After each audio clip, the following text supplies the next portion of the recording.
The history of Mother's Day. Mother's Day is a holiday that celebrates mothers, motherhood, and the influence of mothers on society. It's a holiday that is celebrated around the world in many different countries. It's mainly celebrated in the months of March and May, with few exceptions in other countries such as Norway, where it is celebrated in February. Events and holidays celebrating mothers has been around for a long time. Celebrations have occurred as far back as ancient Greece and Rome. There is a holiday called Mothering Sunday, which was originally a celebration of Mother Church, but later evolved into more of a focus on mothers.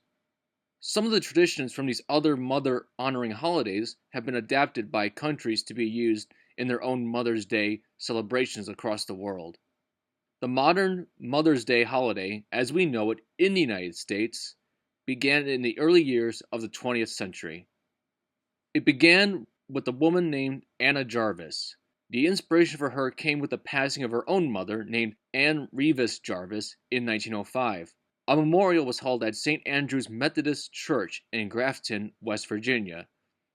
That same church now holds the International Mother's Day Shrine in the present day. Starting in 1905, Anna Jarvis began her quest to make Mother's Day a recognized holiday in the United States. Anna Jarvis's intention when it came to Mother's Day was to devote a day to honoring mothers. She believed a mother is the person who has done more for you than anyone in the world.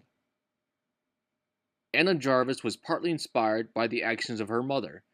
Anna wanted to continue her mother's work. Her mother, Anne Jarvis, was a peace activist during the American Civil War and cared for soldiers on both sides of the conflict. Her mother also founded Mother's Day work clubs to address public health issues.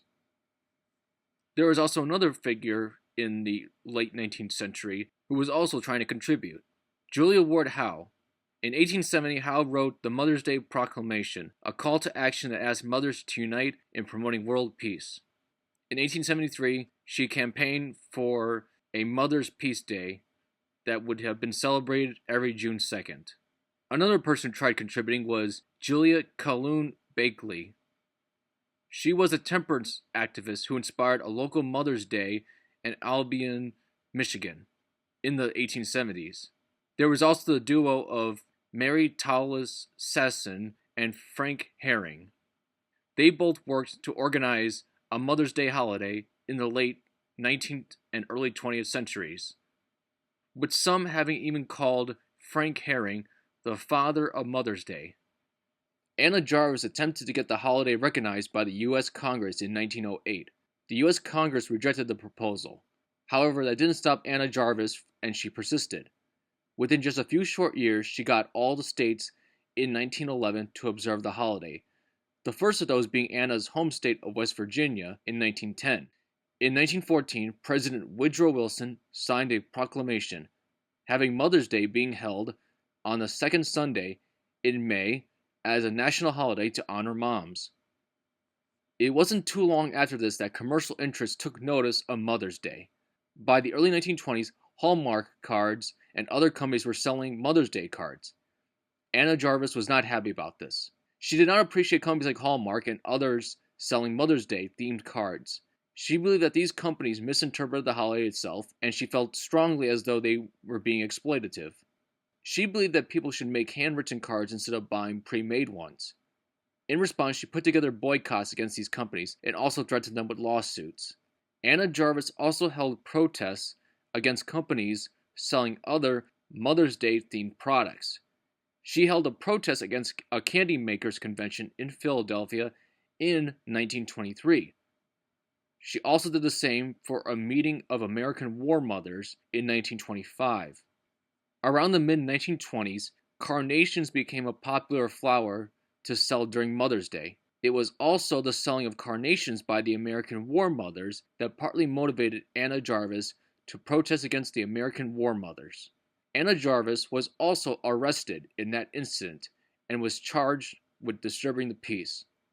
By this point, Anna Jarvis became resentful of Mother's Day and regretted having made it a national holiday. Before dying in 1948, Anna Jarvis denounced Mother's Day after countless fights in the form of lawsuits, protests, boycotts, and lobbying the U.S. government to have it removed from the American calendar. Despite this, her actions began what people in the United States think of as Mother's Day today. Mother's Day has also been seen by others as a way to express their views. In 1968, the wife of Martin Luther King Jr., Coretta Scott King, hosted a march on Mother's Day for underprivileged women and children. In the 1970s, women's groups had the holiday be a time to highlight equal rights and access to childcare. Today, Mother's Day continues to be celebrated in the various ways around the world.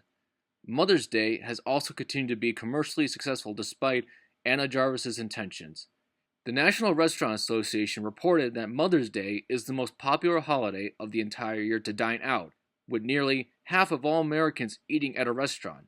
It's a big day for the jewelry industry as well, with custom gifts like mother's rings.